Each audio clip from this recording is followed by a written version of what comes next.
Now, when is a trust not a trust? Okay, when does a trust fail? When it's a sham, or when it's your alter ego, or when it's a constructive trust. Now, a sham trust is actually very hard to prove, and case law this year has emerged to support the fact that it's actually very difficult to prove sham. Sham means it doesn't exist, it never existed.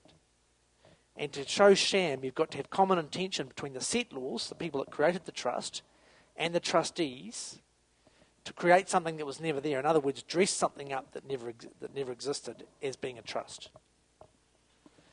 Okay, so a sham's actually very difficult to prove because you've got to show that the lawyer or accountant, plus you, plus your spouse, as trustees of this trust, hid the assets in your name to try and pretend that it was a trust, but you never intended it to be a trust. It was always intended to be the assets of mum and dad investor or mum and dad owning at home. And that's actually difficult to prove. Okay, there's been 4 or 5 cases where it's been successful, despite a heap of family law cases trying to get the sham allegation away. But what is more successful as an attack on a trust is where you put assets in someone else's name and say that's a trust asset and they're the trustee, then you behave with the asset as if it's your own, and you deal with the asset, for example, money in the bank accounts of the trust, you treat it as private property.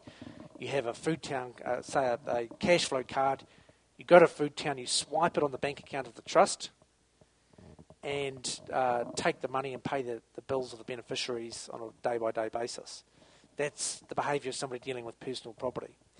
And where you conduct yourself in a manner that would show those assets to be assets really in the nature of personal property because of the way you've dealt with them, then these issues of alter ego trusts or nominee arrangements or constructive trusts, these arguments start to emerge, and that's where the litigation's going.